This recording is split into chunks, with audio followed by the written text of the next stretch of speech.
તમે અહીં છો એટલે હર્ષદ પ્રભુ તો આવવાનું રહ્યું નહીં. તમે ત્યાં હોય એટલે લાવવાનું રહે. તમે કે ત્યાં જ છે એટલે હવે આપણે અહીંયા જ છીએ.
લાગે છે આવી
ઓમ ઓમ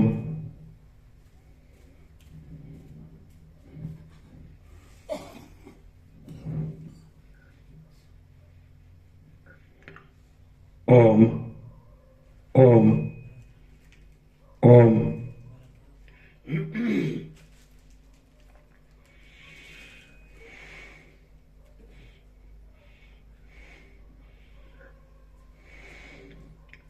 परम चिदाकाश, परम ज्योति, अखंड ज्योति, महाचिदाकाश, स्वयं प्रकाश, संपूर्ण प्रकाश, पूर्ण ब्रह्म, अनंत तेजघन, अनंत चिदघन, परमाकाश, केवल, अनंत, शुद्ध, तेजघन, परमाकाश, अखिल आत्मा, पूर्ण ब्रह्म, परमात्मा, परम चिदाकाश, परम ज्योति, अखंड ज्योति,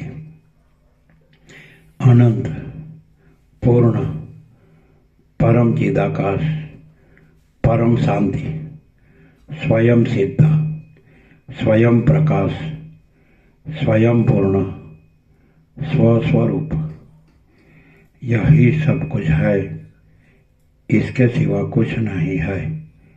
शून्यभास, अनंत कोटि, महाकल्पो है ही नहीं।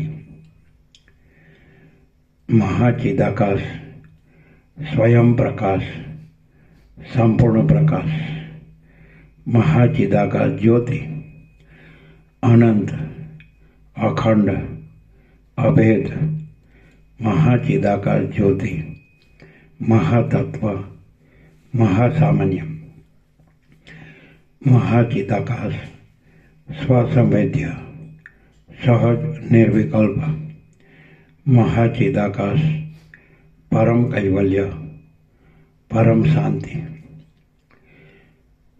પરમ ચિદાકાશ, અનંત, પૂર્ણ, નિરપેક્ષ, સત, અનંત, સંપૂર્ણ, અપરિગ્ય, નિર્ભ્રાંત, નિરપેક્ષ. વસિષ્ઠરામ उत्पत्ति प्रकरण राउंड 41मो राउंड. ये चारों लोग को शब्द नित्य दर्शन और तीनों आत्मकथा, निरपेक्ष त्रिभुगीता सार और पत्रिका. हाँ, चलो. आद्य परब्रह्म सदगुरु देव की जय. ओम श्री परमात्मने नमः. सद्ग्रंथों शिरोमणि श्री योग वासिष्ठ महारामायण उत्पत्ति प्रकरण पाना नंबर 234 सर्ग 46मो. पाना नंबर 234 सर्ग 46मो. સૈન્યનું રણભૂમિમાં પ્રવેશનું અને યુદ્ધનું વર્ણન. આ 46મા સર્ગમાં યુદ્ધ માટે વિદુરથ રાજાના નીકળવાનું, સૈન્યના આડંબરનું અને તેઓએ રણભૂમિમાં પ્રવેશ કરીને યુદ્ધનો આરંભ કર્યાનું વર્ણન કરવામાં આવશે. રામ બોલ્યા, હે મુનિ, એ ઘરની અંદર એક સરસ્વતી અને 2 લીલાઓ એ પ્રમાણે વાતો કરી રહી હતી. તે સમયમાં કોપ પામેલા વિદુરથ રાજાએ ઘરમાંથી નીકળીને શું કર્યું? વસિષ્ઠ બોલ્યા, વિદુરથ રાજાએ સર્વ અવયવોમાં કવચ આદિ સાધનો અને હાર વગેરે આભૂષણો ધારણ કર્યા હતા અને જેમ નક્ષત્રોના સમૂહથી ચંદ્ર વીંટાય તેમ તે સૈન્યથી વીંટાઈને ઇન્દ્રની જેમ યુદ્ધ કરવા માટે ચાલ્યો. તે સમયે સર્વ લોકો મોટા જય જય શબ્દો કરવા લાગ્યા. યોદ્ધાઓને આજ્ઞા કરતો, દેશનું વૃત્તાંત સાંભળતો અને વીરોના સમૂહોને જોતો એ રાજા એક ઉત્તમ રથમાં બેઠો. તે રથ પહાડના શિખર જેવો ઊંચો હતો, મોતીઓથી તથા માણિક્યોથી શણગારેલો હતો, 5 પતાકાઓવાળો હતો, સ્વર્ગના ઉત્તમ વિમાનની પેઠે શોભતો હતો, પૈડાઓમાં તથા સ્તંભોમાં નાખેલ સોનાના ખીલાઓથી ચળકતો હતો અને મોતીઓની જાળોના રણકારાથી મનોહર લાગતા ધૂંસરાવાળો હતો. તે રથને સારા કંઠવાળા, શુભ લક્ષણોવાળા, વખણાયેલા, ચંચળ, પાતળા અને ઉડવાના વેગથી જાણે દેવતાઓને પણ તાણી જતા હોય એવા 8 ઘોડાઓ જોડ્યા હતા. એ ઘોડાઓ વાયુના વેગને પણ જીતી લેનારા હતા અને ચાલવાના પ્રકારોથી જાણે પોતાના પાછલા ભાગને આગલા ભાગમાં લઈ લેતા હતા. તેઓ જાણે આકાશને પી જતા હતા. ચામરોની કાંતિઓને લીધે જાણે સંપૂર્ણ ચંદ્રોથી સંયુક્ત હતા અને હણેણાટીઓથી તેઓ દિશાઓને પૂરી દેતા હતા. ત્યારે મદોન્મત્ત હાથીઓ રૂપી મેઘઘટાની ગર્જનાથી ભરપૂર અને પર્વતોની ગુફાઓમાંથી ઉઠતા પડછંદાઓથી દારૂણ લાગતો દુંદુભીઓનો ભારે શબ્દ થવા લાગ્યો. મદોન્મત્ત યોદ્ધાઓ ભારે ઉત્સાહથી કોલાહલ કરવા લાગ્યા અને ત્યાં શસ્ત્રોના સંઘટનના શબ્દથી ઘાટા થયેલા ઘૂઘરીઓના શબ્દો થવા લાગ્યા. ત્યાં ધનુષ્યોના ટંકારો થવા લાગ્યા. બાણોની સુંદર સ્વરવાળી સુસવાટીઓ થવા લાગી અને પરસ્પરના અંગોથી ભીંસાયેલા કવચોનો ઝણઝણાટ થવા લાગ્યો. ત્યાં અગ્નિની ઝાળો કાઢતા શસ્ત્રોના ઘોર શબ્દો ઉઠવા લાગ્યા. નગરના પીડાયેલા માણસો બૂમો પાડીને પીડાનું નિવેદન કરવા લાગ્યા. યોદ્ધાઓ પરસ્પરને બોલાવા લાગ્યા અને બંદીજનો ભીરુ લોકોનો તિરસ્કાર કરીને તેમને રોવડાવવા લાગ્યા. બ્રહ્માંડના છિદ્રોને પણ પૂરી દેનારો અને 10 દિશારૂપી કુંજોને વ્યાપી વળનારો એ ભયંકર શબ્દ જાણે હાથથી પકડી શકાશે એવો પુષ્ટ જણાવા લાગ્યો. આ સમયમાં પુષ્ટપણાથી સૂર્યના માર્ગને પણ રોકી દે એવી ઘાટી રજ જાણે સઘળું ભૂમંડળ ઉડતું હોય એવી જણાવા લાગી. એ ઉડતી રજ વડે તે મોટું નગર જાણે ગર્ભવાસમાં હોય એવું દેખાવા લાગ્યું. જેમ યૌવનથી મૂઢપણું ઘાટું થાય તેમ ત્યાં અંધારું પણ ધીરે ધીરે ઘાટું થઈ ગયું. દીવાઓ દિવસના તારાઓની પેઠે અદૃશ્ય થઈ ગયા અને રાત્રિમાં વિહાર કરનારા પિશાચ આદિ લોકો ચપળ થઈને સૈન્યમાં આવવા લાગ્યા. સરસ્વતીએ જેમને દિવ્ય દ્રષ્ટિઓ આપી હતી એવી 2 લીલાઓ અને તે રાજકુંવરી જાણે હૃદય ફાટી પડતું હોય એવા ખિન્ન મનથી તે મોટા યુદ્ધને નિહાળવા લાગ્યા. જેમ પ્રલયના સમુદ્રના પૂરોથી વડવાગ્નિઓ શાંત થઈ જાય તેમ વિદુરથ રાજાની કૂચથી ગામમાં લૂંટ પાડતા લોકોના રથોના, શસ્ત્રોના તથા બાણોના ભારે ભયંકર શબ્દો શાંત પડી ગયા. વિદુરથ રાજા ધીરે ધીરે પોતાના સૈન્યને વધારતો આવતો હતો અને જેમ પાંખોથી ઉડેલો મેરુ પર્વત પ્રલયના સાગરમાં પેસે તેમ પોતાના તથા શત્રુના સૈન્યમાં જે અંતર હતું તેને જાણ્યા વિના શત્રુ સૈન્યમાં પેઠો. આ સમયમાં ધનુષ્યોની દોરીઓના સ્પષ્ટ અને ભારે ટંકારો ઉઠવા લાગ્યા. ત્યાં આયુધોના કિરણોથી મેઘના જેવા જણાતા અનેક યોદ્ધાઓ રણભૂમિમાં ફરવા લાગ્યા. આકાશમાં અનેક પ્રકારના શસ્ત્રો પક્ષીઓની પેઠે ઉડવા લાગ્યા અને લોકોના પ્રાણ લેવારૂપ પાપને લીધે શ્યામ રંગની થઈ પડી હોય એવી શસ્ત્રોની કાંતિઓ ચારે તરફથી સંપૂર્ણ વ્યાપી ગઈ. શસ્ત્રોના પરસ્પર અથડાવાથી ઉત્પન્ન થયેલા અગ્નિ ઉંબાડિયાના અગ્નિની પેઠે બળવા લાગ્યા. વીર પુરુષો વાદળા બાણોરૂપી જળધારાઓને વરસાવતા ગર્જના કરવા લાગ્યા. કરવત જેવા શસ્ત્રો વીર લોકોના શરીરોમાં પેસવા લાગ્યા. આકાશમાં ખડગોના પ્રહારોના અવાજો થવા લાગ્યા. ત્યાં શસ્ત્રોરૂપી અગ્નિઓના પ્રકાશોથી અંધકારો તરત શાંત થઈ ગયા અને સઘળી સેનાઓ શરીરોમાં ખૂંચી ગયેલા બાણોથી જાણે રોમાંચિત થયેલી જણાવા લાગી. આ પ્રમાણે યમની યાત્રાના એ રણરૂપ મહોત્સવમાં કબંધોરૂપી નટોની મંડળીઓ નાચવા લાગી અને પિશાચીઓ રૂપ રણનટીઓ ઊંચા સ્વરોથી રણની પ્રશંસાના ગીતો ગાવા લાગી. ત્યાં હાથીઓના દંતશૂળો બળાત્કારથી ભટકાવવામાં આવ્યા અને તેમના કડાકાઓ થવા લાગ્યા. આકાશમાં ગોફણોથી ફેંકાયેલા પથરાઓરૂપી મોટી નદીઓ ચાલવા લાગી. ત્યાં અત્યંત પવનથી ઉડેલા સૂકા પાંદડાની જેમ શબો નીચે પડવા લાગ્યા અને જીવલેણ શસ્ત્રોરૂપી વરસાદથી ભીંજાયેલા રણરૂપ પર્વતમાંથી લોહીની નદીઓ ચાલવા લાગી. રુધિરોથી ધૂળ શાંત થઈ ગઈ. આયુધોના અગ્નિઓથી અંધારા શાંત થઈ ગયા. સઘળા લોકોનું ધ્યાન યુદ્ધમાં જ લાગી જવાથી કોલાહલો શાંત થઈ ગયા અને મરવાના નિશ્ચયને લીધે ભય પણ શાંત થઈ ગયા. સર્વે લોકોના ચિત્ત પ્રહારોની યુક્તિમાં લાગી ગયા હતા. તેથી તે યુદ્ધ પ્રથમ તો કોલાહલ વગરનું, સંભ્રમ વગરનું અને ખડગોની દીપ્તિઓ તથા સુસવાટીઓ વાળું હતું. તેમજ પવનથી નહીં આકુળ થયેલા વરસાદની પેઠે શોભવા લાગ્યું. તે યુદ્ધ બીકણ લોકોને દુસ્તર થઈ પડ્યું હતું. તેમાં બાણોના સમૂહો ખતખત શબ્દો કરતા ચાલતા હતા. તેમાં ભૂસુંડીઓ પડવાના ટપટપ શબ્દો થઈ રહ્યા હતા. તેમાં મોટા મોટા અસ્ત્રો ઝણઝણાટ કરીને પરસ્પર મળતા હતા અને બીજા કેટલાયક પદાર્થોનો તીમ તીમ શબ્દ પણ થઈ રહ્યો હતો. શ્રી યોગ વાસિષ્ઠ મહારામાયણમાં ઉત્પત્તિ પ્રકરણનો લીલાના આખ્યાન સંબંધી વિદુરથ નિર્યાણ નામનો સર્ગ 46મો સમાપ્ત. સર્ગ 47મો સિંધુરાજની જીત થવાનું કારણ અને સૂર્યોદય તથા રણભૂમિનું વર્ણન. આ 47મા સર્ગમાં સિંધુરાજની જીત થવાનું કારણ, સૂર્યનો ઉદય, રણનો ક્રમ અને 2 રાજાઓનું મંત્રેલા અસ્ત્રોથી દ્વંદ્વ યુદ્ધ એમનું વર્ણન કરવામાં આવશે. વસિષ્ઠ બોલ્યા, સંગ્રામરૂપી એ ભયંકર ભેટો ચાલુ થયો ત્યારે બંને લીલાઓએ સરસ્વતી દેવીને નીચે પ્રમાણે કહ્યું. બંને લીલાઓ બોલી, હે દેવી, તમે અકસ્માત પ્રસન્ન થયા છો, છતાં પણ હાથીઓની દોડાદોડવાળા આ સંગ્રામમાં અમારા બંનેના પતિ આ વિદુરથ રાજા શા માટે જીતતા નથી? સરસ્વતી બોલ્યા, હે પુત્રીઓ, વિદુરથ રાજાના શત્રુએ જયનો સંકલ્પ કરીને મારું ઘણા કાળ સુધી આરાધન કર્યું છે અને વિદુરથ રાજાએ તેવું આરાધન કર્યું નથી.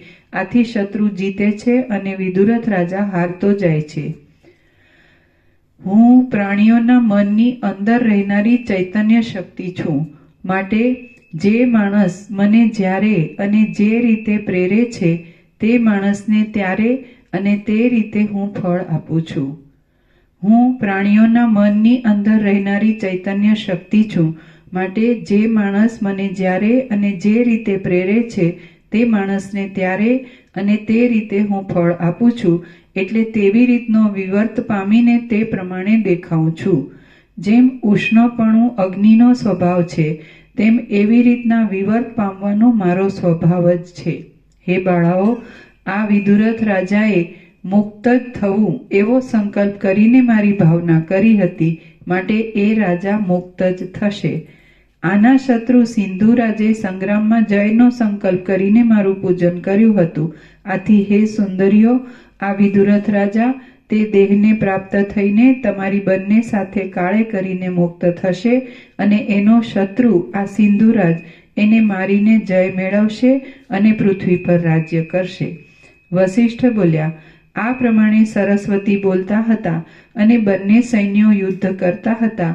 તે સમયમાં સૂર્ય જાણે રણરૂપ આશ્ચર્યને જોવાને ઉત્કંઠિત થયો હોય તેમ ઉદયાચળ પર આવ્યો. અંધકારો ચલાયમાન થઈ ગયા. જેમ સંધ્યાકાળના અંધકારો તારાઓને પ્રકટ કરે છે તેમ વિદુરથના શત્રુઓ રૂપી અંધકારો માયાથી સેનાઓ જેવા રાક્ષસ આદિ પ્રાણીઓને ઉત્પન્ન કરવા લાગ્યા. ત્યાં ગુફાઓ, આકાશ, પર્વતો અને પૃથ્વી ધીરે ધીરે પ્રકટ થવા લાગ્યા. બ્રહ્માંડ જાણે કાજળના સમુદ્રમાંથી બહાર કાઢવામાં આવ્યું હોય તેમ શોભવા લાગ્યું. જેમ રણમાં વીર લોકોના શરીરો ઉપર રુધિરના પ્રવાહો ફેલાય છે તેમ ત્યાં સૂર્યના સુવર્ણના ઝરા જેવા સુંદર કિરણો પર્વતો ઉપર ફેલાવા લાગ્યા. ત્યારે આકાશમાં શૂરવીર લોકોના ઉડતા હાથોથી અને પૃથ્વીમાં વીર લોકોના પડતા હાથથી સર્પોના ભમવા જેવો દેખાવ થઈ રહ્યો. ત્યારે આકાશમાં ઉડતા વીર લોકોના અંગોના આભરણોથી અને પૃથ્વીમાં પડતા વીર લોકોના અંગોના આભરણોથી સોનું પથરાયા જેવું જણાવા લાગ્યું. આકાશમાં ઉડતા કુંડળોથી અને પૃથ્વીમાં પડતા કુંડળોથી ત્યારે રત્નો વેરાયા જેવો દેખાવ થયો. આકાશમાં ઉડતા મસ્તકોથી અને પૃથ્વીમાં પડતા મસ્તકોથી ત્યારે કમળોના જેવો દેખાવ થઈ રહ્યો હતો. આ આયુધોરૂપી ગેંડાઓના ઊંચે ઉછળવાથી તથા નીચે પડવાથી આકાશ અને પૃથ્વી અવકાશ વિનાના થઈ પડ્યા. ઉડતા બાણોરૂપી તીડોથી આકાશ વ્યાપ્ત થયું અને પૃથ્વી પણ નીચે પડતા બાણોરૂપી તીડોથી વ્યાપ્ત થઈ. આકાશમાં સૂર્યના કિરણોથી સંધ્યાકાળના જેવો રાતો રંગ દેખાવા લાગ્યો અને પૃથ્વીમાં લોહીની કાંતિથી સંધ્યાકાળના જેવો રાતો રંગ દેખાવા લાગ્યો. ત્યારે પૃથ્વી પડતા શબો વડે સિદ્ધ પુરુષોથી ભરેલી જણાવા લાગી. ત્યાં આકાશમાં ઊંચે ઉડતા અને પૃથ્વી ઉપર પડતા હારોરૂપી સર્પોની કાંચળીઓ દેખાવા લાગી.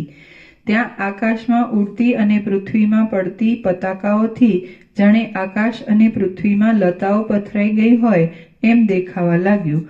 ત્યાં ઉડતા અને નીચે પૃથ્વી પર પડતા બખ્તરોથી આકાશ અને પૃથ્વી ખીચોખીચ ભરાઈ ગયા.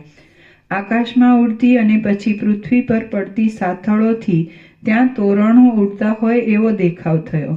આકાશમાં ઉડતા અને પૃથ્વીમાં પડતા હાથ પગોથી ત્યાં જાણે કૂંપણિયા ફૂટ્યા હોય એવો દેખાવ થયો.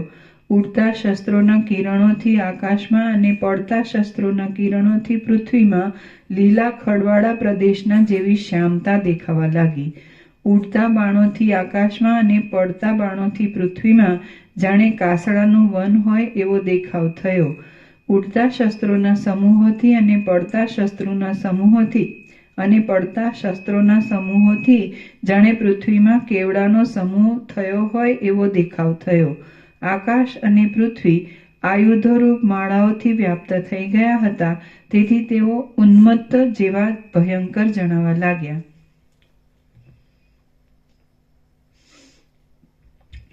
શસ્ત્રોના પરસ્પર ભટકાવાથી ત્યાં અગ્નિઓ ઉત્પન્ન થયા હતા. તેથી આકાશ અને પૃથ્વી પ્રફુલ્લિત આસોપાલવોના વનો જેવા દેખાવા લાગ્યા. સમુદ્રના જેવા ભારે ઘોંઘાટોથી આકાશમાં સિદ્ધ લોકો અને પૃથ્વીમાં સેનાપતિ ભય પામીને નાસવા લાગ્યા. ઉગતા સૂર્યના કિરણો વડે ચળકતા આયુધોને લીધે આકાશ અને પૃથ્વી જાણે સુવર્ણના નગર હોય એમ દેખાવા લાગ્યા. આકાશમાં અને પૃથ્વીમાં પ્રાસોના, તલવારોના, સાંગોના, ચક્રોના, વૃષ્ટિઓના અને મુદ્ગરોના શબ્દોથી ચારે બાજુ ઘોંઘાટ ઉઠવા લાગ્યો. આકાશમાં ઉછળતા લોહીના ફુવારાઓની અંદર શબોના સમૂહો ઉડવા લાગ્યા અને પૃથ્વીમાં ચાલતી લોહીની નદીના પ્રવાહમાં શબોના સમૂહો તણાવા લાગ્યા. આકાશ અને પૃથ્વી ભૂષુંડીઓથી, સાંગોથી, ભાલાઓથી, તલવારોથી, ત્રિશૂળોથી અને પથરાઓથી વ્યાપ્ત થઈ ગયા. ત્રિશૂળો તથા શસ્ત્રો વાગવાથી કપાયેલા કબંધો આકાશમાં ઉડવા લાગ્યા અને પૃથ્વી પર પડવા લાગ્યા. કાળ જેવા વેતાલોના કુળો નૃત્ય કરતા હતા અને આકાશમાં તથા પૃથ્વીમાં મોટો કોલાહલ કરવા લાગ્યા. આ સમયે ખાલી પડેલી રણભૂમિમાં વિદુરથ રાજાનો રથ અને સિંધુ રાજાનો રથ આકાશના ધ્વજની જેમ તથા જાણે એકી સાથે આકાશમાં ઉગેલા ચંદ્ર તથા સૂર્યની જેમ દેખાવા લાગ્યા. પ્રદીપ્ત અને ચપળ એવા એ બંને રથો ચક્રોથી, ત્રિશૂળોથી, ભૂષુંડીઓથી, વૃષ્ટિઓથી અને પ્રાસોથી ભરપૂર હતા. તે લાખો શૂરવીર લોકોથી વીંટાયેલા હતા અને શબ્દો કરતા કરતા યથેષ્ટ રીતે મંદર ગતિથી ફરતા હતા. ચિત્કાર કરતા મોટા પૈડાઓથી અનેક જીવતાઓને તથા મુએલાઓને પણ કચરી નાખતા હતા. પૈડારૂપી ચક્રવાકો તથા જળચંદ્રોવાળી અને કેશોરૂપી શેવાળોથી ઢંકાયેલી લોહીની નદીઓમાં તેઓ મદોન્મત્ત હાથીઓની જેમ તરતા હતા. તેઓ આકુળ વ્યાકુળ થયેલા અનેક હાથીઓને સુદ્ધા પૈડાઓના ઝપાટાથી પાડી દેતા હતા.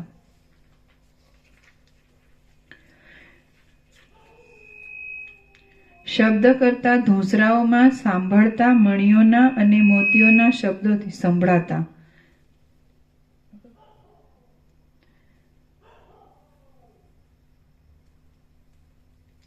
શબ્દ કરતા ધૂસરાઓમાં સંભળાતા મણિયોના અને મોતીઓના શબ્દોથી તેઓ મનોહર લાગતા હતા.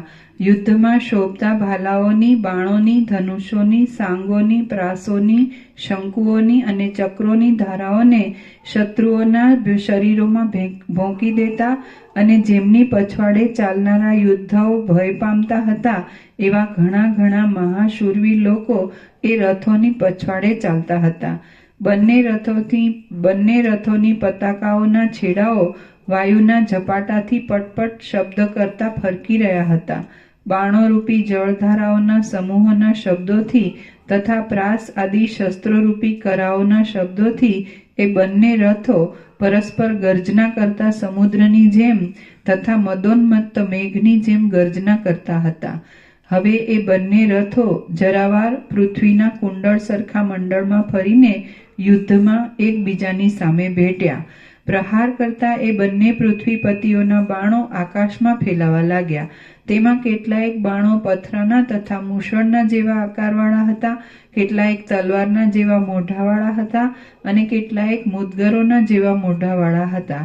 તેમાં કેટલાયક ત્રિશૂળોના જેવા મોઢાવાળા, કેટલાયક સજાવેલા ચક્રોના જેવા મોઢાવાળા, કેટલાયક ફળશીઓના જેવા મોઢાવાળા, કેટલાયક સાંગોના જેવા મોઢાવાળા, કેટલાયક તીક્ષ્ણ શિલાઓના જેવા મોઢાવાળા અને કેટલાયક મોટી શિલાઓના જેવા જાડા હતા. એ બાણો તે સમયે પ્રલયના પવને પાડેલા શિલાઓના સમૂહોની પેઠે પડવા લાગ્યા અને પ્રલયકાળમાં ઉદ્ધત થયેલા બે સમુદ્રો જેમ સામસામા ભેટી પડે તેમ તે વખતે બંને રાજાઓનું ભેટવું ભારે ભયંકર જણાવા લાગ્યું. શ્રી યોગ વાસિષ્ઠ મહારામાયણમાં ઉત્પત્તિ પ્રકરણનો લીલાના આખ્યાન સંબંધી વિદુરથ સિંધુરાજ સમાગમ નામનો સર્ગ 47મો સમાપ્ત. સર્ગ 48મો વિદુરથ અને સિંધુરાજનો સંગ્રામ. આ 48મા સર્ગમાં વિચિત્ર માયાથી ઉત્પન્ન થયેલા મંત્ર તથા અસ્ત્રથી જગતને મોહ પમાડે તેવું સિંધુરાજ તથા વિદુરથ રાજાના રણ સંગ્રામનું વિસ્તારથી વર્ણન કરેલું છે. વસિષ્ઠ બોલ્યા, ઊંચી કાંધવાળો સિંધુરાજ શહેર પાસે આવ્યો, તેથી વિદુરથ રાજાને મધ્યાહન સમયના સૂર્યના જેવો ક્રોધ ઉત્પન્ન થયો.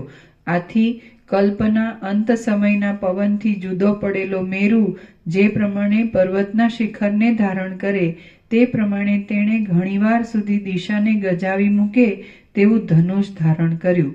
પછી પ્રલયકાળનો સૂર્ય જેમ પોતાના કિરણોનો વિસ્તાર કરે તેમ ક્રોધ પામેલા તે રાજાએ ભાથારૂપી રજનીમાં બંધાયેલી બાણની પરંપરાને શત્રુ ઉપર છોડવા માંડી. તેની દોરીમાંથી એક જ બાણ નીકળતું હતું, તો પણ આકાશ માર્ગમાં જતા તે બાણના 1000 બાણ થઈ જતા તથા 1,00,000 થઈને પૃથ્વી પર પડતા. સિંધુરાજને પણ તેવી જ શક્તિ અને હાથનું લાઘવ હતા. એ પ્રમાણે તે બંને રાજાને વરદાયી વિષ્ણુના વરદાનથી ધનુર્યુદ્ધમાં કુશળતા હતી. જેમ કલ્પના અંત સમયના વજ્રથી આકાશ છવાઈ જાય છે તે પ્રમાણે શબ્દ કરતા મૂષળની આકૃતિના મૂષળ નામના બાણોથી આકાશ છવાઈ ગયું. આકાશ માર્ગમાં શબ્દ કરતી સુવર્ણથી શોભતી બાણની પંક્તિઓ કલ્પાંત સમયના પવનથી પીડા પામીને પડતા તારાની પેઠે પ્રકાશ પામવા લાગી. જેમ સમુદ્રમાંથી પાણીનું પૂર નીકળે છે, સૂર્યમાંથી કિરણો ફૂટે છે, પ્રચંડ પવને કંપાવેલા મોટા ઝાડમાંથી પુષ્પ ખરે છે, તપાવીને ટીપવામાં આવેલા લોઢાના ગોળામાંથી તણખાઓ નીકળે છે, વરસાદમાંથી ધારા નીકળે છે, પાણીના ઝરણામાંથી બિંદુ નીકળે છે, અને વિદુરથ રાજાનું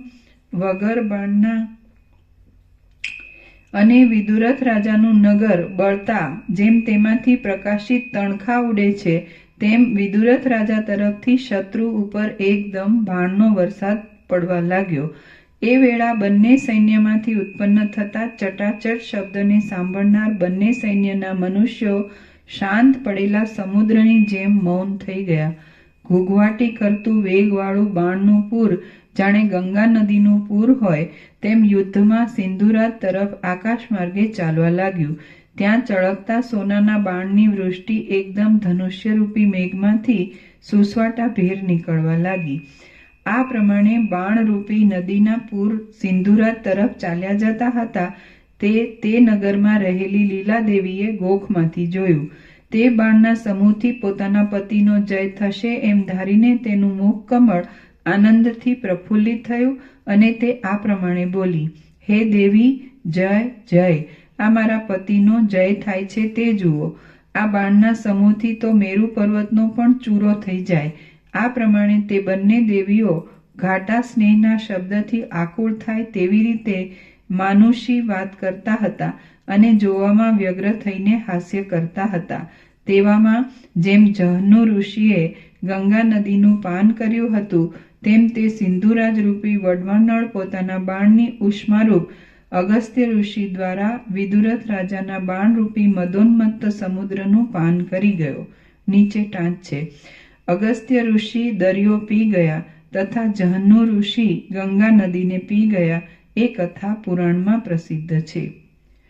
અને જોવામાં વ્યગ્ર થઈને હાસ્ય કરતા હતા. તેવામાં જેમ જહન્નુ ઋષિએ ગંગા નદીનું પાન કર્યું હતું તેમ તે સિંધુરાજ રૂપી વડવાનળ પોતાના બાણની ઉષ્મારૂપ અગસ્ત્ય ઋષિ દ્વારા વિદુરથ રાજાના બાણરૂપી મદોન્મત્ત સમુદ્રનું પાન કરી ગયો. તેણે પોતાના બાણરૂપી વરસાદથી વિદુરથના બાણરૂપી વરસાદોને દાણે દાણ કરી નાખ્યા અને તેમના રથ જેટલા કકડા કરીને તેમને આકાશરૂપી સમુદ્રમાં નાખી દીધા. જેમ દીવો હોલવાયા પછી તેની ગતિ જાણવામાં આવતી નથી, તેમ વિદુરથ રાજાના બાણોના સમૂહની ગતિ પણ જાણવામાં આવી નહીં. આમ તેણે તેના બાણોના સમૂહનો નાશ કર્યો અને પછી યુદ્ધમાં પ્રેમ હોવાથી તેણે આકાશમાં શરીરધારી મેઘનો વિસ્તાર કર્યો. પણ પ્રલય સમયનો પવન જેમ સામાન્ય મેઘનો નાશ કરે છે તેમ વિદુરથ રાજાએ પોતાના બાણોના સમૂહથી તેનો એકદમ નાશ કરવા માંડ્યો. આ ઉપરથી સિંધુરાજે તેના પર બાણોના પ્રહાર કર્યા પણ તે વ્યર્થ ગયા. આથી તે સિંધુરાજે પોતાના સ્નેહી ગંધર્વ પાસેથી પોતાને મળેલું મોહનાસ્ત્ર વિદુરથ રાજાના સૈન્યમાં માર્યું. તેથી વિદુરથ સિવાય સૈન્યના સર્વ માણસોને મૂર્છા આવી ગઈ. પછી સઘળા યોદ્ધાઓના શસ્ત્ર તથા અસ્ત્ર વીંખાઈ ગયા. તેઓ મૂંગા થઈ ગયા. તેમના મુખ તથા નેત્ર ખેદયુક્ત થઈ ગયા. તેઓ મરણ પામેલા હોય એવા અથવા ચિત્રમાં આલેખેલા હોય તેવા થઈ ગયા. તેમની મૂર્છા ઓછી થવા લાગી. તેવામાં વિદુરથ રાજાએ પ્રબોધાસ્ત્ર, જાગ્રત કરવાનું અસ્ત્ર ધારણ કર્યું. તે અસ્ત્રથી તેના સૈન્યમાં મનુષ્યો પ્રાતઃકાળમાં કમળની પેઠે જાગ્રત થયા. હવે જેમ સૂર્ય દેવતાએ મંદેહ, નીચે ટાંચ છે, મંદેહ નામના રાક્ષસની સાથે સૂર્યને મોટું યુદ્ધ થયું હતું, એવી ભારતમાં પ્રસિદ્ધ કથા છે. હવે જેમ સૂર્ય દેવતાએ મંદેહ નામના રાક્ષસ ઉપર ક્રોધ કર્યો હતો, તેમ સિંધુ રાજે વિદુરથ રાજા ઉપર ક્રોધ કર્યો. તેણે પાશ બંધનરૂપી ખેદ આપનારું ભયંકર નાગાસ્ત્ર ધારણ કર્યું અને પર્વતો જેવા તે સર્પથી આકાશ ભરાઈ ગયું. ત્યાં જેમ કમળથી તળાવ શોભે તેમ પૃથ્વી સર્પથી શોભવા લાગી અને પર્વતો કાળા સર્પોરૂપી કંબલો ધારણ કર્યા હોય તેવા દેખાવા લાગ્યા. પૃથ્વીના સર્વ પદાર્થો ઝેરની ગરમીથી ખેદ પામવા લાગ્યા અને પર્વત તથા વન સાથેનું જગત વ્યાકુળ થવા લાગ્યું. ત્યાં ઝેરની વિષમતાને બતાવનારા વૃક્ષ ગરમ, શીતળ અને ઝેરરૂપી રેણુવાળા પવન જાણે ધગધગતા અંગારા સાથે ભળેલા હોય તેમ વાવા લાગ્યા. આ પ્રમાણે થવાથી અસ્ત્રવિદ્યાને જાણનારા વિદુરથ રાજાએ ગરુડાસ્ત્ર ધારણ કર્યું અને તેથી પર્વતના જેવા ગરુડો પાડતી પર્વતની ગુફાઓ ગાજવા લાગી. તેમજ હાથી, સિંહ તથા રીંછના શબ્દથી પ્રતિશબ્દ કરતી દિશા પણ ગાજવા લાગી. એટલે તો કઈ લોચા પડતા. તેથી પર્વતના જેવા ગરુડો ઉત્પન્ન થયા. હા, હવે બરાબર. સુવર્ણની પેઠે સર્વ આશા દિશાઓને પરિપૂર્ણ કરનાર તે ગરુડોને પાંખવાળા. નીચે પ્રથમ પર્વતને પાંખ હતી અને તે પક્ષીની પેઠે ઉડતા હતા. પછી ઇન્દ્રે પર્વતની પાંખ કાપી નાખી એવી પુરાણમાં કથા છે. થોડું રિપીટ. આ પ્રમાણે થવાથી અસ્ત્રવિદ્યાને જાણનારા વિદુરથ રાજાએ ગરુડાસ્ત્ર ધારણ કર્યું અને તેથી પર્વતના જેવા ગરુડો ઉત્પન્ન થયા. સુવર્ણની પેઠે સર્વ આશા દિશાઓને પરિપૂર્ણ કરનાર તે ગરુડોએ પાંખવાળા પર્વતની પેઠે ઉડવાનો પ્રયત્ન કર્યો અને પ્રલયકાળના જેવો ભયંકર પવન ઉત્પન્ન કર્યો. નાકના પવનના વેગથી તે ગરુડો સર્પને ખેંચવા લાગ્યા અને ઘરઘરાટ શબ્દથી સમુદ્રોના વિભાગને પૂરી દેવા લાગ્યા. જેમ અગસ્ત્ય ઋષિ સમુદ્રનું પાન કરી ગયા હતા, તેમ ગરુડ રૂપી મેઘ પૃથ્વીને પૂરનાર અને વેગથી ચાલનાર તે સર્પના સમૂહનું પાન કરી ગયો. આથી વરાહ મૂર્તિ ભગવાને, નીચે ટાંચ છે, ધરતી રસાતળમાં ડૂબી ગઈ હતી તે વખતે ભગવાને વરાહનો અવતાર ધારણ કરી પૃથ્વીને જળમાંથી બહાર કાઢી હતી. આથી વરાહમૂર્તિ ભગવાને ઉદ્ધાર કરેલા અને જળ સમૂહ વગરના થયેલા પૃથ્વીના અવકાશની પેઠે તે સર્પરૂપી કંબલથી મુક્ત થયેલું પૃથ્વીનું મંડળ શોભવા લાગ્યું. પછી જેમ પવનના ઝપાટથી દીવા ઓલવાઈ જાય છે તેમ શરદ ઋતુમાં મેઘમંડળ અદ્રશ્ય જેમ પવનના ઝપટથી દીવા ઓલવાઈ જાય છે, જેમ શરદ ઋતુમાં મેઘમંડળ અદ્રશ્ય થઈ જાય છે, જેમ વજ્રના ભયથી પાંખવાળા પર્વતો નાસી જાય છે, જેમ સ્વપ્નાવસ્થામાં જોયેલું જગત જાગ્રત અવસ્થામાં મટી જાય છે, જેમ સંકલ્પથી કલ્પેલું નગર સ્વપ્નને અંતે અદ્રશ્ય થાય છે અને જેમ નદીનું પૂર ઉતર્યા પછી પાણીનો પ્રવાહ મંદ થાય છે, તેમજ સર્પના સમૂહનો નાશ થયા પછી તે ગરુડો પણ અદ્રશ્ય થઈ ગયા. ત્યાર પછી સિંધુ રાજાએ ચારે બાજુ અંધારું કરે તેવું તમોસ્ત્ર નાખ્યું. તેથી પૃથ્વીના મધ્યભાગમાં જેવી કાળા અંધકારની વૃદ્ધિ થઈ, આથી ત્યાં પૃથ્વી અને આકાશની વચ્ચે એક દરિયો હોય તેવો વિસ્તાર થયો. તેમાં સેના મત્સ્યના જેવી જણાવા લાગી અને તારાઓ મણીના જેવા દેખાવા લાગ્યા. ત્યાં અંધારાની પ્રવૃત્તિ થવાથી જગત જાણે મસીના ગારાના દરિયા જેવું થઈ ગયું અને તે કાજળના પર્વતના સમૂહથી ઉત્પન્ન થયેલા કલ્પના અંત સમયના પવનોથી વ્યાપી ગયું હોય તેમ જણાવા લાગ્યું. સઘળી પ્રજા અંધારા કૂવામાં પડી હોય તેવી થઈ રહી અને જેવી રીતે કલ્પાંત સમયમાં દિશાની ખબર પડતી નથી તેવી રીતે અંધારાને લીધે દિશાનો વ્યવહાર શાંત થયો. ત્યાર પછી મંત્ર જાણવામાં ઉત્તમ એવા વિદુરથ રાજાએ બ્રહ્માંડરૂપી મંડપમાં માર્તંડ સૂર્યરૂપી અસ્ત્રને દીપક રૂપે પ્રકટ કર્યું અને જગતને જાગ્રત કર્યું. જેમ નિર્મળ શરદ ઋતુ મેઘનું પાન કરી જાય છે તેમ અગસ્ત્ય ઋષિ રૂપી સૂર્યના કિરણો કાળા અંધકાર રૂપી સમુદ્રનું પાન કરી ગયા. ત્યાં અંધકાર રૂપી વસ્ત્રથી મુક્ત થયેલી દિશા રાજા પાસે રહેલી રમણીય પયોધરવાળી સ્ત્રીની જેમ શોભવા લાગી. ત્યાં લોભરૂપી કાજળથી મુક્ત થયેલી સત્પુરુષની બુદ્ધિની જેમ વનની સમગ્ર પંક્તિ પ્રકાશવા લાગી. ત્યાર પછી કોપથી આકુળ થયેલા સિંધુ રાજાએ શત્રુ ઉપર ક્ષણ માત્રમાં ભયાનક રાક્ષસાસ્ત્ર નાખ્યું. આથી દિગ્ગજ હાથીની ગર્જનાથી ક્ષોભ પામેલા સમુદ્રોની જેમ ક્રૂર રાક્ષસો દિશામાંથી બહાર નીકળ્યા. તે રાક્ષસોની જટા પીંગળી અને ઊંચી હતી તથા તેઓ ચટચટાટ શબ્દ કરતા હતા. લીલા લાકડાના બળવાથી થયેલા અગ્નિના ધુમાડા જેવો તેમનો વર્ણ હતો. તેઓ આકાશમાં ફૂદડી ફરતા હતા અને ચિત્કારરૂપ ટંકાર કરતા હતા. તેઓ અગ્નિથી બળતા ધુમાડાવાળા ઉંબાડિયા જેવા ચપળ હતા. તેમની દાઢ અણીદાર હતી, તેમની આંખ મેલી હતી, તેમનું મુખ મલિન હતું. આવો તેમનો દેહ હતો.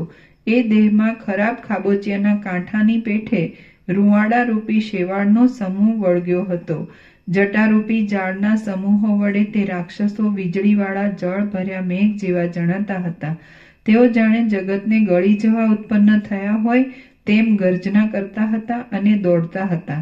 એટલી વારમાં લીલાદેવીના પતિ વિદુરથ રાજાએ દુષ્ટ ભૂતનું નિવારણ કરનારું નારાયણાસ્ત્ર શત્રુ ઉપર નાખ્યું. આમ એ મહાન અસ્ત્ર પ્રકટ થયું એટલે જેમ સૂર્યના ઉદયથી અંધકાર મટી જાય તેમ તે રાક્ષસોના અસ્ત્રોની પંક્તિનો નાશ થયો. આ પ્રમાણે રાક્ષસના સમૂહનો નાશ થયો એટલે તે ત્રણેય લોક શરદ ઋતુમાં વાદળાનો નાશ થઈને નિર્મળ આકાશની પેઠે શોભવા લાગ્યા. ત્યાર પછી સિંધુ રાજાએ આગ્નેયાસ્ત્ર નાખ્યું. તેથી દિશાઓ જાણે કલ્પાંતના અગ્નિથી બળતી હોય તેમ બળવા લાગી. સઘળી દિશાઓ જાણે આકાશમાં પાતાળ સંબંધી અંધકારથી વ્યાકુળ થઈ હોય તેમ ધુમાડારૂપી મેઘના ભારથી ઢંકાઈ ગઈ. પ્રફુલ્લિત વનમાં રહેલા ચંપાના ઝાડના સમૂહની પેઠે અગ્નિથી બળતા પર્વતો સોનાના હોય તેવા દેખાવા લાગ્યા. મૃત્યુના ઉત્સવમાં કુમકુમ છાંટેલી માળાની પેઠે ત્યાં આકાશ, પર્વત અને દિશાઓની કુંજો અગ્નિની જ્વાળાઓથી જટિલપણાને પામી ગઈ. હજારો આકૃતિના વહાણના વેગે સમુદ્રમાંથી ચાલ્યા આવતા વડવાનળની જેમ આકાશને અડતી તે અગ્નિજ્વાળા જાણે જગતને અગ્નિરૂપ કરતી હોય તેવી રીતે બળવા લાગી. આ પ્રમાણે સિંધુરાજ જીતીને શત્રુને પ્રહાર કરે છે ત્યાં તો વિદુરથ રાજાએ પૂજા કરીને વરુણાસ્ત્ર છોડ્યું. તે વરુણાસ્ત્રમાંથી ચારે બાજુ ઊંચે તથા નીચે દિશાઓમાંથી ઘૂઘવાટી કરતા પાણીના પૂર ચાલવા લાગ્યા. તે પૂરો જાણે અંધારાના ઓઘ હોય, જાણે પીગળેલા પર્વતો હોય, જાણે બાણના અવકાશમાં રહેલા અવયવો હોય, જાણે બંધાયેલી ગતિવાળા મેઘો હોય, જાણે મહાન સમુદ્રો હોય, જાણે ઊંચા પ્રદેશમાંથી પડેલી કુલ પર્વતની મોટી શિલાઓ હોય, જાણે ઊંચા રહેલા તમાલના સમૂહો હોય, જાણે સંધિ થયેલી રાત્રિઓ હોય, જાણે લોકાલોક પર્વતમાંથી ઉત્પન્ન થયેલા કાજળના સમૂહો હોય અને જાણે આકાશ જોવાની ઈચ્છાથી રસાતળની ગુહામાંથી ચાલ્યા આવતા સર્પો હોય તેમ જણાતા હતા. કાળી રાત્રિ જેમ ભુવનમાં વ્યાપેલી સંધ્યાને પી જાય છે તેમ તે પાણીના પૂર અગ્નિના સમૂહને પી ગયા. આ પ્રમાણે અગ્નિ સમૂહનું પાન કરીને તે પૂરોએ ભૂતળને જળમય કરી દીધું. જેમ વ્યક્ત થયેલી નિદ્રા દેવી દેહમાં વ્યાપી વળે છે તેમ તે પાણીની શોભા આખી પૃથ્વીમાં પ્રસરી વળી. આવી રીતે પ્રથમ નાખેલા અસ્ત્રનો નાશ કરે એવા બીજા અસ્ત્રો નાખીને સેના નાયકો પરસ્પરની માયા જુએ છે તથા અનુભવ કરે છે. ત્યાં તો સિંધુરાજના સૈન્યમાં તેના ચક્ર વગેરેની રક્ષા કરનાર યોદ્ધાઓ ખડની પેઠે પાણીમાં તણાવા લાગ્યા અને તેનો રથ પાણીમાં ડૂબી ગયો. એટલી વારમાં સિંધુરાજે આપત્તિના વખતમાં રક્ષા કરનારું શોષણાસ્ત્ર ધનુષ્યમાં સાંધીને શત્રુ ઉપર નાખ્યું. એટલે સૂર્યથી જેમ રાત્રિની શાંતિ થાય તેમ તે અસ્ત્રથી એ જળમય માયાની શાંતિ થઈ. ત્યાં સજીવન મનુષ્યો મૃતતુલ્ય થઈ ગયા અને પૃથ્વીમાં શુષ્કતા વ્યાપી ગઈ. ત્યાર પછી મૂર્ખ માણસોના ક્રોધની પેઠે પ્રજાને સંતાપ કરનારો અને સુકાયેલા પાંદડાથી પથરાઈ ગયેલા વનના વિસ્તારથી કર્કશ થયેલો તાવ ત્યાં વૃદ્ધિ પામવા લાગ્યો. આથી જાણે દિશાને રાજરાણીની પેઠે સુવર્ણની કાંતિ જેવો સુંદર અંગરાગ લાગ્યો હોય તેમ દેખાવા લાગ્યું. જેમ ગ્રીષ્મ ઋતુના દાવાનળથી કોમળ પાંદડા બળી જાય છે તેમ તે શોષણાસ્ત્રથી શત્રુના સૈન્યને મૂર્છા આવી ગઈ. પછી વિદુરથ રાજાએ તે રણ સંગ્રામમાં જયા શબ્દની શોભાથી વિસ્તાર પામતું પર્જન્યાસ્ત્ર બાણમાં સાંધીને મૂક્યું. તેથી તમાલનો સમૂહ આકાશમાં જતો હોય તેવી રીતે ત્યાં રાત્રિના સમૂહની જેમ મેઘની પંક્તિ ઉત્પન્ન થઈ. દિગ્મંડલો પાણીના પૂરથી નીચા જણાતા હતા. તેમાં ગર્જના થઈ રહી હતી અને સ્વાભાવિક વિસ્તારમાં તેમની ગતિ સંકોચ પામી હતી. તેઓ કુંડળના આકાર જેવા દેખાવા લાગ્યા. મેઘાડંબરનો ભેદ કરનારા અને જળના કણથી તથા ઝાકળના ભારથી સુખ ઉત્પન્ન કરનારા પવનો ત્યાં વાવા લાગ્યા. જાણે પર્વતમાંથી નીકળતા સુવર્ણમય સર્પ હોય અને જાણે સ્વર્ગમાં દેવતાની સ્ત્રીના કટાક્ષ હોય તેમ આકાશમાં વીજળી સ્ફુરવા લાગી. ગર્જનાથી પડછંદો પાડતી પર્વતની ગુફાઓ ગાજવા લાગી. તેમજ હાથી, સિંહ તથા રીંછના શબ્દથી પ્રતિશબ્દ કરતી દિશા પણ ગાજવા લાગી. યમરાજની દ્રષ્ટિની પેઠે કષ્ટરૂપ એવા કરા પડવાથી ત્યાં કઠોર મુષળના જેવી ધારાથી મેઘની વૃષ્ટિ થવા લાગી. ત્યાં મેઘના સમૂહ સાથે યુદ્ધ કરવા માટે જાણે વિલાસ ધારણ કર્યો હોય તેમ પાતાળમાંથી ગરમ અગ્નિની કાંતિ જેવી બાફ નીકળવા લાગી. પરબ્રહ્મના બોધરૂપી રસના પૂરથી જેમ સંસારની વાસના મટી જાય છે તેમ મેઘવૃષ્ટિથી ત્યાં ઝાંઝવાના જળરૂપ તાપનો ક્ષણ માત્રમાં નાશ થયો. પરબ્રહ્મના બોધરૂપી રસના પૂરથી જેમ સંસારની વાસના મટી જાય છે તેમ મેઘવૃષ્ટિથી ત્યાં ઝાંઝવાના જળરૂપ તાપનો ક્ષણ માત્રમાં નાશ થયો. આખું ભૂમંડળ ચાલી શકાય નહીં તેવું કાદવથી ભરાઈ ગયું અને સિંધુની પેઠે સિંધુરાજ જળથી ભરાઈ ગયો. પછી તેણે વાયવ્યાસ્ત્ર છોડ્યું, માર્યું.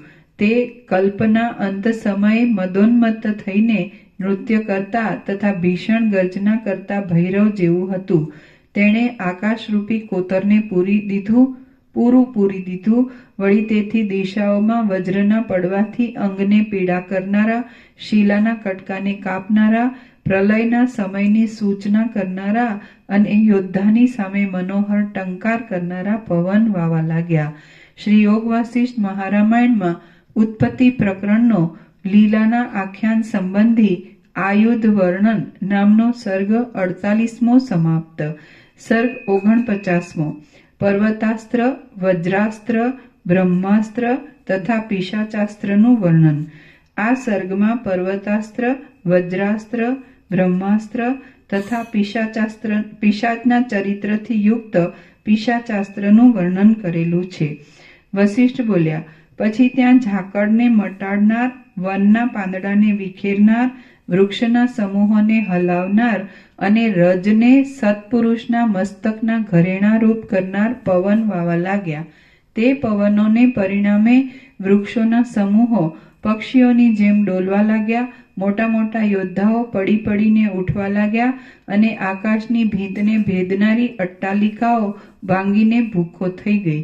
સુકાયેલા પાંદડા જેમ પાણીના પ્રવાહમાં તણાઈ જાય તેમ આ ભયંકર વાયુમાં વિદુરથ રાજાનો રથ પણ તણાવા લાગ્યો.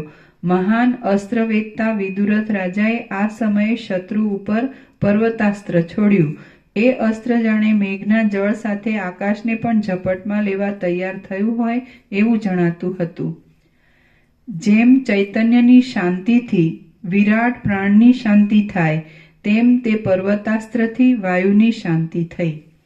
જેમ ચૈતન્યની શાંતિથી વિરાટ પ્રાણની શાંતિ થાય તેમ તે પર્વતાસ્ત્રથી વાયુની શાંતિ થઈ.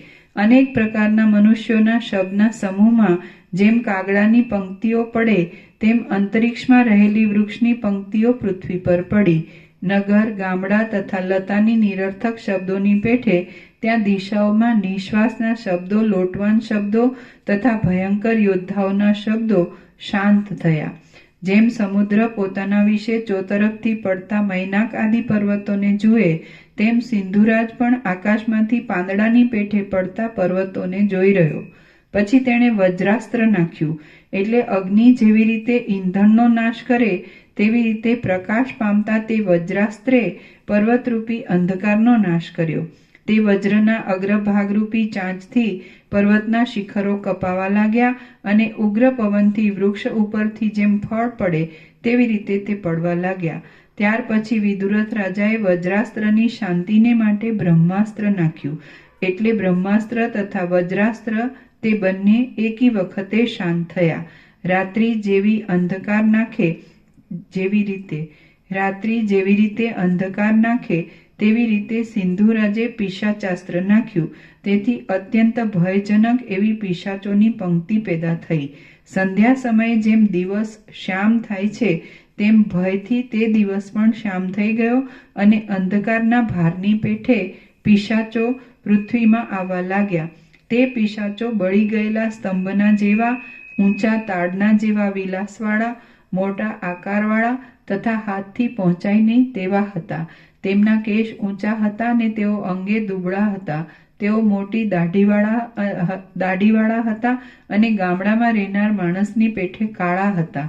તેઓ મેલા અંગવાળા હતા અને આકાશમાં ફરવાવાળા હતા. આચારહીન મૂઢ લોકો બહુ જ ભયપૂર્વક તેમની તરફ જોતા હતા.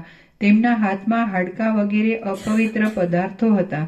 તે પિશાચો ચંચળ હતા અને ગામડિયા જેવા ગરીબડા હતા, છતાં તેઓ વજ્રથી અને તલવારથી ક્રૂર લાગતા હતા. ગામડાના ઝાડ, કાદવ તથા માર્ગની વચ્ચે ઉજ્જડ સ્થાનોમાં તેમનો નિવાસ હતો. તેઓ પોતાના ગલોફા ચાટતા હતા. પ્રેતના રૂપ જેવા તેમના રૂપ હતા. તેમનું અંગ કાળું હતું અને તેઓ વીજળીની પેઠે ક્ષણમાં દેખાતા હતા અને ક્ષણમાં અદ્રશ્ય થતા હતા. એ પિશાચોએ વિદુરથ રાજાના નાશ થતા બચેલા સૈન્યને પકડી પાડ્યું. તેથી સૈન્યના તે મનુષ્યોના શસ્ત્રો બૂઠા થઈ ગયા અને તેમનું ચૈતન્ય હરાઈ ગયું. તેમણે આયુધો હાથમાંથી નીચે નાખી દીધા અને તેઓએ શરીર ઉપરના બખ્તર પણ ઉતારી નાખ્યા. તેમને પ્રાણનો ભય લાગવા માંડ્યો અને તેમને ચાલતા ઠેસો લાગવા માંડી. નેત્ર, અંગ, મુખ અને પગમાં તેમને ભૂતનો આવેશ થયો હોય એવી ચેષ્ટા થવા લાગી. તેમણે કૌપિન વસ્ત્રનો પણ ત્યાગ કર્યો. તેમના ઉત્તરીય વસ્ત્રો શરીર સાથે ચોંટી જવા લાગ્યા. તેમના ઝાડો પેશાબ છૂટી ગયા અને ત્યાં આરંભ કરેલું નૃત્ય પણ બંધ થઈ ગયું. સિંધુરાજના પિશાચોનો સમુદાય વિદુરથ રાજાનો પરાભવ કરે છે તેવામાં વિદુરથ રાજાએ માયા ઉત્પન્ન કરી. પરંતુ વિદુરથ રાજા પિશાચની સંગ્રામ કરવાની માયા જાણતા હતા. તેથી તેમણે તે પિશાચના સૈન્યને શત્રુના સૈન્યની સાથે જોડી દીધું. એટલે પોતાના સૈન્યના મનુષ્યો સ્વસ્થ થયા અને શત્રુ યોદ્ધાઓ પિશાચી થયા. પછી વિદુરથ રાજાએ ક્રોધથી રૂપિકાસ્ત્ર નાખ્યું. નીચે ટાંચ છે. રાક્ષસી માયાને ઉત્પન્ન કરનારું અસ્ત્ર રૂપિકાસ્ત્ર. પછી વિદુરથ રાજાએ ક્રોધથી રૂપિકાસ્ત્ર નાખ્યું. તેથી ઊંચા કેશવાળી, ભયંકર નેત્રવાળી, ચંચળ નિતંબવાળી અને હાલતા સ્તનવાળી રાક્ષસીઓ ભૂતળમાંથી ઉત્પન્ન થઈ. યુવાવસ્થાની ઉત્પત્તિથી તેમનું અંગ ઘાટું થયેલું હતું. વૃદ્ધાવસ્થાને લીધે તેમાંની કેટલીકના અંગ શિથિલ થયેલા હતા. તેમના જઘન જોવામાં આવતા નહોતા. તેમની નાભી ઘણી બીભત્સ હતી અને તેમનું અંગ વિકાસ પામતું હતું. તેમના હાથમાં મનુષ્યના લોહીવાળી ખોપરીઓ હતી. સંધ્યાકાળના વાદળાની પેઠે તેમના ગાત્ર રાતા હતા. તેમના ગલોફામાંથી અર્ધું ચાવેલું માંસ તથા લોહી ઝરતા હતા અને તેથી તેમના મોં ભરાઈ રહેલા હતા. તેમની અનેક પ્રકારની અંગની ચેષ્ટાઓ હતી. નહીં નમનાર મનુષ્યને નમાવવાની તેમનામાં સત્તા હતી અને તેમના હાથ, મોઢું, સાથળ, કેડ તથા પડખા પથ્થર જેવા કઠિન હતા. તેમણે બાળકોના મળદાને માળારૂપ કર્યા હતા. તેમણે આંતરડારૂપ દોરી હાથમાં રાખેલી હતી. તેમના મોઢા કૂતરા, કાગડા તથા ઘુવડના જેવા હતા અને તેમનું મોઢું, દાઢી અને પેટ નમતું હતું.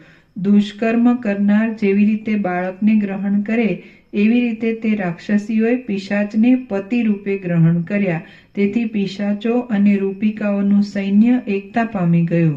તેઓ પરસ્પર આકર્ષણ કરતા હતા, પરસ્પર દોડતા હતા અને તેમના મુખ, અંગ તથા નેત્ર ક્રીડાના રસમાં મગ્ન થઈ ગયા હતા.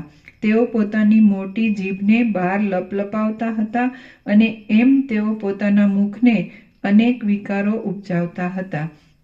તેઓ એકબીજાની પ્રીતિ માટે જામી ગયેલા લોહીવાળા શબોને ખેંચતા હતા. તેમજ પેટ, હાથ, કાન, હોઠ તથા નાક લાંબા હતા એવા તેમના શરીરો જાણે લોહીના દરિયામાંથી ડૂબીને બહાર નીકળ્યા હોય તેમ શોભવા લાગ્યા. બરાબર પાનું છે ને? ક્ષીર સમુદ્રમાં મંદરાચળ વડે મથન થવાથી જે પ્રમાણે કોલાહલ થયો હતો તે પ્રમાણે રુધિર અને માંસના ગારામાં તેમના આલિંગનથી કોલાહલ થવા લાગ્યો.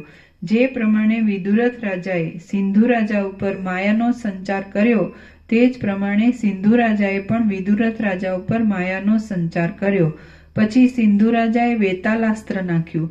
તેથી માથા વિનાના તથા માથાવાળા ચાલતા શબના સમૂહ ઉત્પન્ન થયા અને તેઓ વેતાલના આવેશથી ભરપૂર હતા. ઉગ્ર કબંધવાળું તે પિશાચ રૂપિકા અને વેતાલનું ભયંકર સૈન્ય પૃથ્વીને ગળી જવાને સમર્થ થયું. પછી વિદુરથ રાજાએ સિંધુ રાજા ઉપર ત્રૈલોક્યને ગ્રહણ કરવા માટે સમર્થ થાય તેવું રાક્ષસાસ્ત્ર નાખ્યું. તેથી જેમ પાતાળમાંથી દેહ ધારણ કરીને નરકો પ્રગટે છે તેમ પર્વતના જેવા આકારના સ્થૂળ રાક્ષસો ત્યાં દેહ ધારણ કરીને ચારે બાજુથી ઉત્પન્ન થયા. પછી ત્યાં સુરો અને અસુરોને પણ ભય ઉપજાવે તેવું ભયંકર સૈન્ય ઊભું થઈ ગયું. તેમાં ગર્જના કરતા રાક્ષસોના મહાનાદરૂપી વાજિંત્ર હતું અને કબંધોનું નૃત્ય હતું. તે મેદ અને માંસરૂપી શાકથી યુક્ત હતું અને રુધિરરૂપી આસવથી સુંદર હતું. તે મદોન્મત્ત કુષ્માંડગણ, વેતાલગણ તથા યક્ષગણના તાંડવથી શોભતું હતું. ત્યાં એ કુષ્માંડગણના પ્રબળ તાંડવમાં દંડપાદ નામની પગ પછાડવાની ક્રિયાથી ઉછળતા લોહીના ઊંચા ચડેલા તરંગોથી ભીંજાઈ રહેલા અને સંધ્યાકાળના વાદળાના સમૂહના રંગ જેવી કાંતિવાળા ભૂતોએ જાણે લોહીના પ્રવાહનો સેતુ બાંધ્યો હોય તેવો એ સૈન્યનો દેખાવ લાગતો હતો.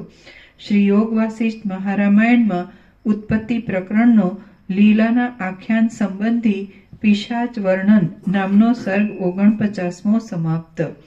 સર્ગ 50મો વિદુરથ રાજાનું મરણ. આ સર્ગમાં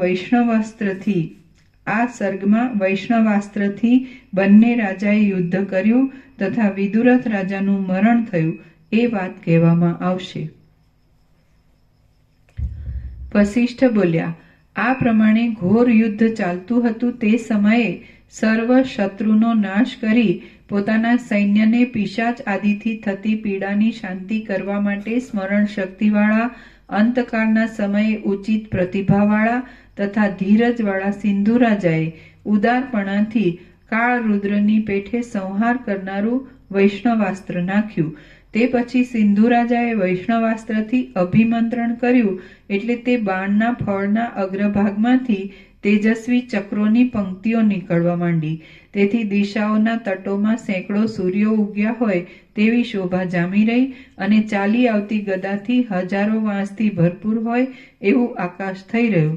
ત્યાં હજારો ધારવાળા વજ્રની પંક્તિથી ગગનમાં તૃણની હાર હોય એવું થઈ રહ્યું અને પદ્મના દળ જેવા મુકુલાકારના પટ્ટીશ એક જાતના હથિયારથી જાણે આકાશ કપાઈ ગયેલા ઝાડ વડે છવાઈ ગયું. તીક્ષ્ણ ધારવાળા બાણોની પંક્તિથી આકાશ પુષ્પના સમૂહથી ફેલાયું હોય એવું જણાવા લાગ્યું અને શ્યામ ખડગની પંક્તિથી ગગનપત્રોના સમૂહ જેવું થઈ રહ્યું. પછી વિદુરથ રાજાએ પણ વૈષ્ણવાસ્ત્રની શાંતિ માટે સામું વૈષ્ણવાસ્ત્ર નાખ્યું.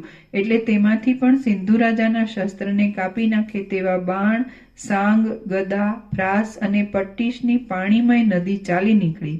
તે વખતે આકાશમાં શસ્ત્રોની નદીનું યુદ્ધ ચાલવા લાગ્યું. તે આકાશ અને પૃથ્વી વચ્ચેના અંતરનો ક્ષય કરનારું અને કુલ પર્વતનો નાશ કરનારું હતું. ત્યાં બાણમાંથી બહાર નીકળતા શૂળ, અસી અને ખડગથી પટ્ટીશના ચૂરા થઈ ગયા. મૂષણના વિસ્તારથી તથા પ્રાસ અને ત્રિશૂળથી તથા પ્રાસાદોથી શક્તિઓ ખંડિત થઈ ગઈ. બાણરૂપી પાણીના સમૂહને મંથન કરવા માટે ત્યાં ગદાના જેવા મોંવાળા મત્ત મુદ્ગરો મંદરાચળની જેમ ઘૂમી રહ્યા. તેમાં કદી પાછા ન હટનારા યોદ્ધાઓનો પ્રભાવ યોદ્ધાઓના પ્રભાવ જેવા પરાક્રમી શસ્ત્રો હતા. તેમાં રિષ્ટરૂપી પોતાના સૈન્યના નાશરૂપી અરિષ્ટ અંધકારને નાશ કરવાને જેકુંત ભાલારૂપી ચંદ્રમંડળનો ઉદય થયો હતો.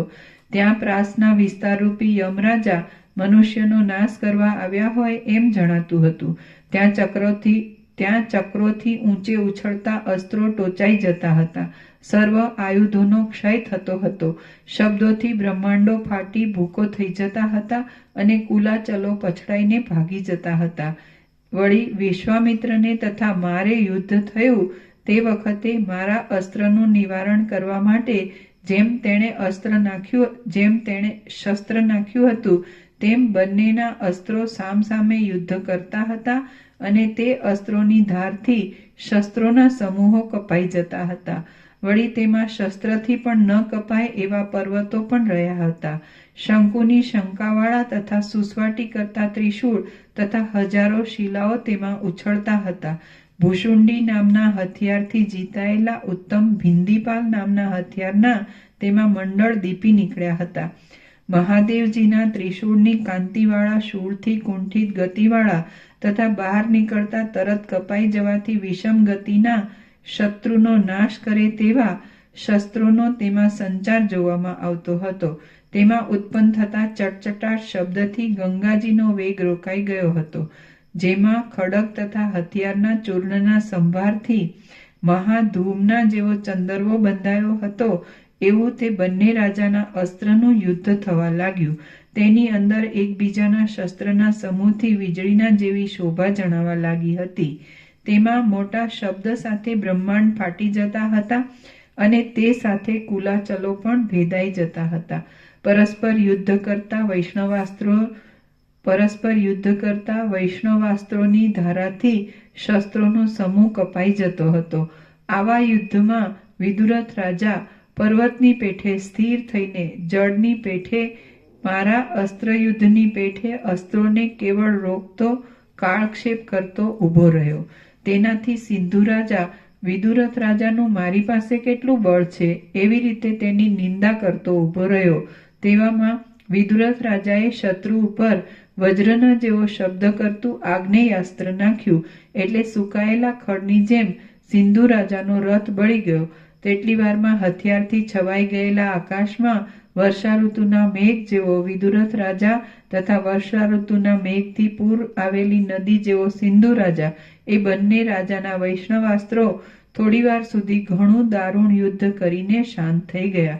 એવામાં આગ્નેયાસ્ત્રથી ઉત્પન્ન થયેલા અગ્નિએ સિંધુ રાજાના રથને બાળીને ખાક કરી દીધો અને વનનો અગ્નિ જેમ વનને બાળીને પછી ગુફામાંથી બહાર નીકળેલા સિંહને બાળવા દોડે તેમ તે સિંધુ રાજા સામે દોડ્યો.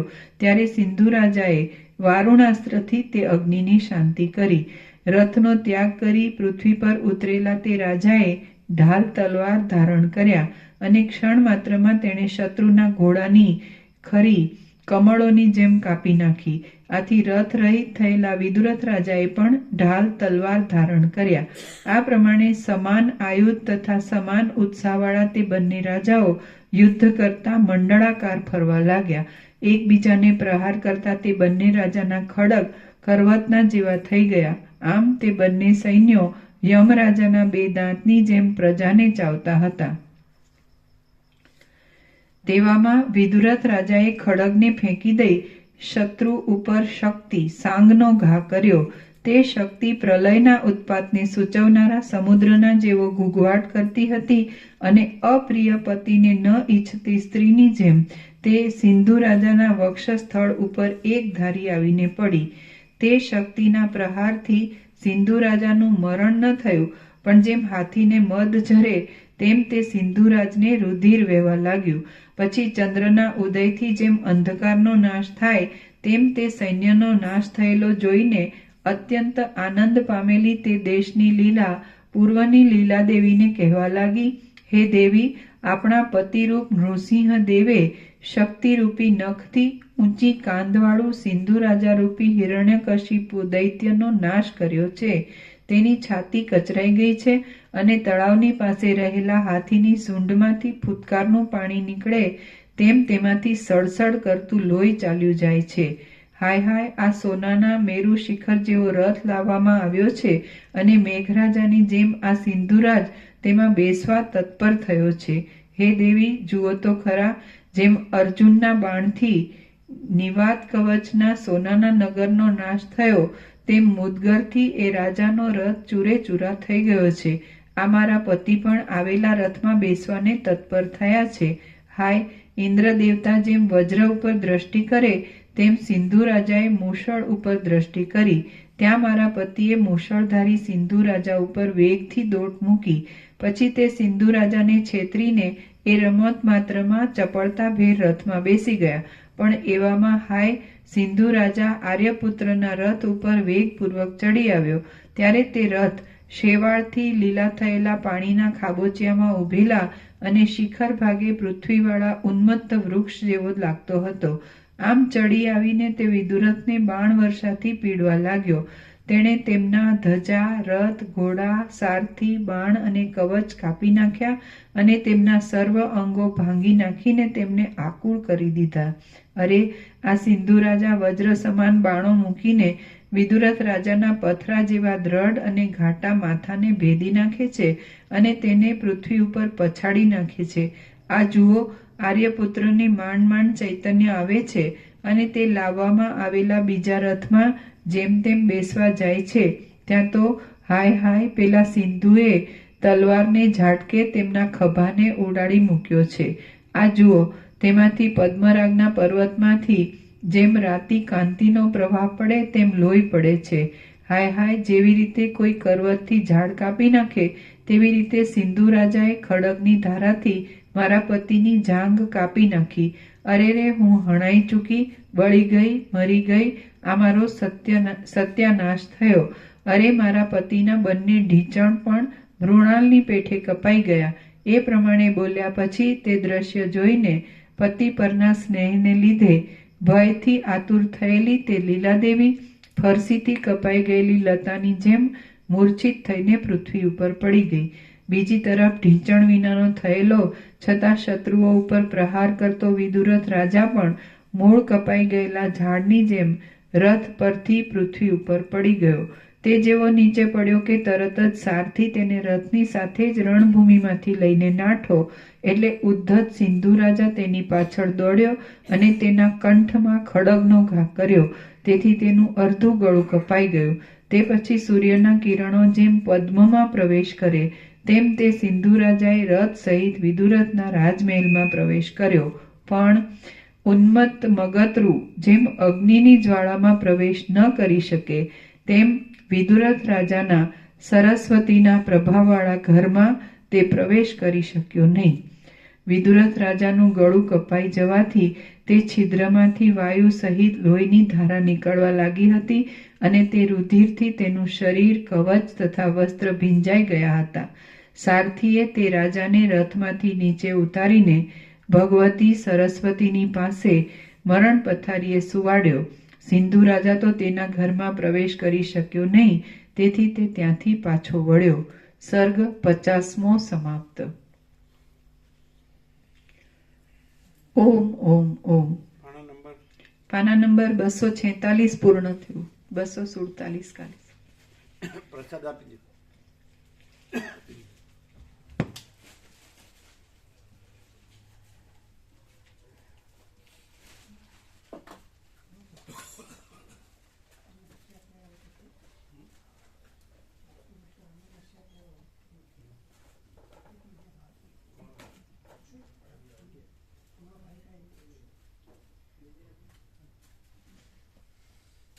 $246 થઈ ગયું.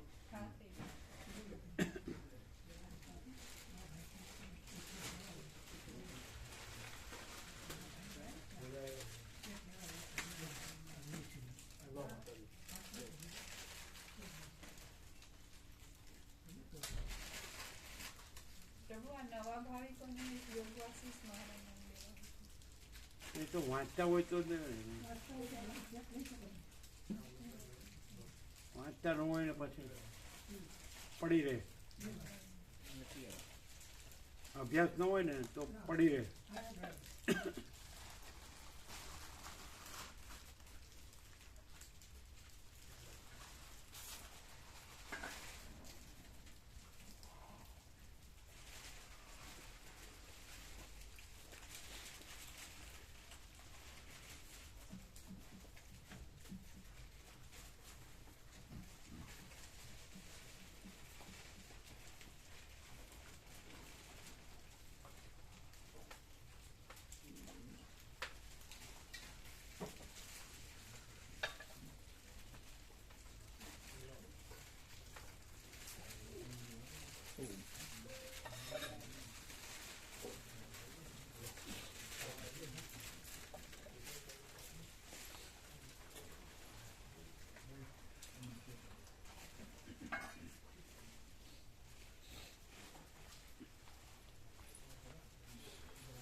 પ્રસાદ બધા લઈ લી બાકી ને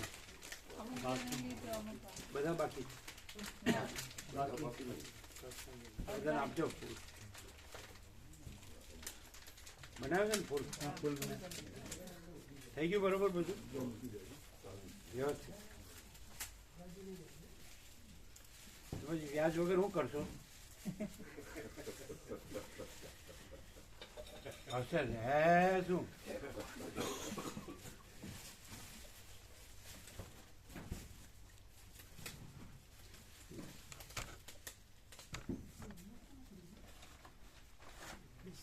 ભોજન પ્રસાદ આપજો બરાબર. લઈ લીધો એમને ચારે લીધો. હે એમને ચારે લઈ લીધો. લીધો? હા. અચ્છા એ 4 જણે લીધો. એ 9 ભાવિકે લીધો અત્યારે, બાકીના હવે લેશે. બીજા 5 કોણ? હમણાં લેશે. આ 3 આવ્યા તે અમે બાકી છીએ. ચાર જણ. આ અશ્વિન પ્રભુ ને લોકો આવ્યા ને, ગોવા પ્રભુ, અશ્વિન પ્રભુ એમણે લીધો. હવે એ હવે લેશે. અમે બાકી, મામી માડી બાકી, મેડમ માતા બાકી. શું કરશો વ્યાજ વગર? હશે છે એની સેવા છે એમ.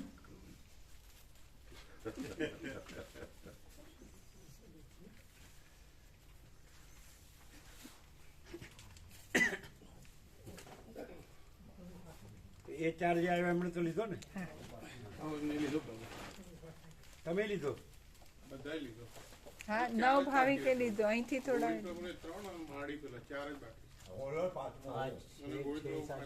હા 7. કેટલા?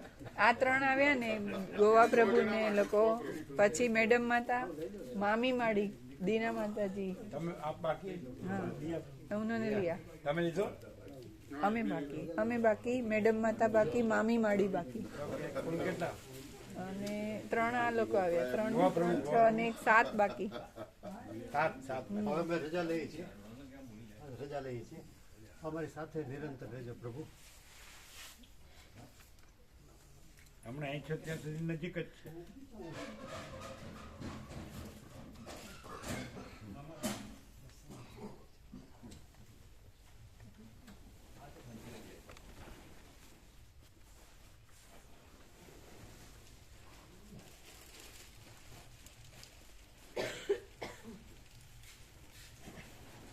આ લોકો આખા દિવસના ભૂખ્યા છે એટલે ફૂલ આપજો.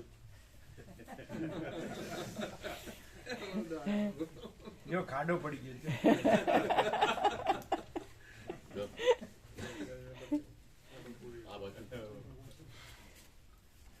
કોઈ મળ્યું નહીં હોય? કોઈ ભાવિક મળ્યું હતું?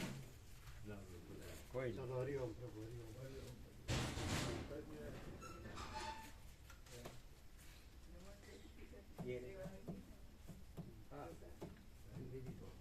હા તો પ્રસાદ આપો બધાને. પ્રસાદ લે, ફૂલ આપજો.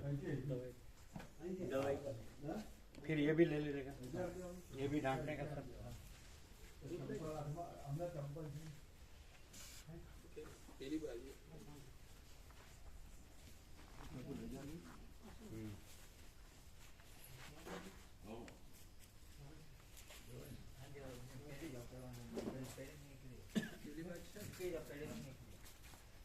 जय प्रभु जय प्रभु जय